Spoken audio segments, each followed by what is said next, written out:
Hey everyone, welcome back to Galaxy Mega Builds, home of the greatest builds in history. Stand on the Giza Plateau at dawn and the Great Pyramid does not read as a ruin. It is an immovable monolith that commands the horizon. For almost 4,000 years, this single structure cast the longest shadow of any artificial object on Earth. Looking at this projection of the base, the structure's physical footprint aligns to the geographic cardinal directions with a deviation of roughly 0.05 degrees. We have mapped its corridors, tested its materials, and applied modern physics to its dimensions. Yet, archaeologists and engineers remain locked in fierce debate over how it was actually assembled. We are staring at a 6 million ton physical reality that stretches the limits of Bronze Age engineering to the breaking point. The architect of this scale was Pharaoh Khufu, the second king of Egypt's 4th dynasty. He operated at the apex of a highly centralized, rigidly controlled bureaucratic state, capable of mobilizing resources across the entire kingdom. His pyramid was engineered with a specific cosmological function. It was a machine meant to facilitate a dead king's transition into a living god. To achieve this, the state redirected the agricultural cycles and trade, now showing a manifestation of absolute political will frozen in limestone and granite. Building it required cutting and placing an estimated 2.3 million individual stone blocks. The average core block weighs 2.5 tons, demanding intense physical labor to haul across the sand. For the king's chamber, workers quarried solid granite beams weighing up to 80 tons, loading them onto barges to sail 500 miles down the Nile from Aswan.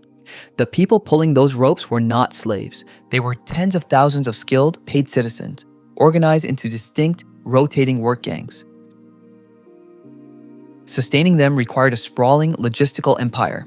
The excavated foundations near the site reveal massive workers' camps, bakeries, and medical facilities built into the plateau.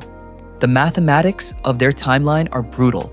To complete the structure within Khufu's roughly 2-decade reign, workers had to precisely set one massive block every 2 to 3 minutes during daylight hours. The true marvel of Giza lies in the human orchestration and the vast supply chain that moved millions of tons of rock from the earth to the sky. We have pristine records of the logistics. What we lack are the architectural blueprints. This 3D diagram shows a straight external ramp theory. The flaw is apparent. This ramp requires more material and space than the pyramid itself.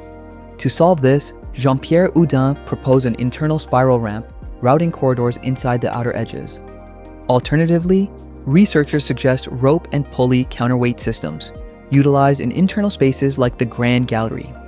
Yet, we still cannot fully explain how this workforce elevated 80-ton Aswan granite beams over 150 feet in the air to form the king's chamber. There is also the paradox of precision. Builders maintained near-perfect true north alignment, while sightlines and corners were theoretically buried under massive ramps and scaffolding. Every proposed engineering model manages to solve one localized issue only to collapse under immutable physics, weight, and scale of another. The rough-stepped structure we see today is merely a battered, decaying skeleton. Originally, the entire mass was encased in smooth, highly polished white Tura limestone. It would have reflected the desert sun like a blinding beacon. Over the centuries, those pristine casing stones were systematically pried off and hauled away to construct the mosques and fortresses of medieval Cairo. The golden capstone, the pyramidion, was looted long before modern archaeology arrived. Even the king's chamber was breached in antiquity. Today, a rough, hewn granite sarcophagus sits in the dark, and Khufu's body is missing entirely. Both time and humanity stripped away the beauty and the gold, leaving behind only the immovable mathematical core. Modern archaeology has clawed incredible evidence back from the sand. In 2013, researchers at Wadi El Jarf discovered the diary of Merer, the actual logbooks of the men who transported the limestone. Today, initiatives like the Scan Pyramids project use Muon radiography to map particle density and effectively see through solid stone. As this visualization reveals, the scans detected a massive, unexplored void hovering directly above the Grand Gallery.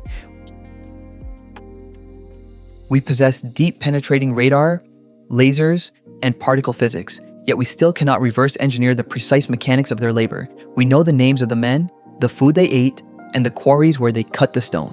But exactly how human hands pushed those final blocks into the sky remains humanity's single greatest unkept secret.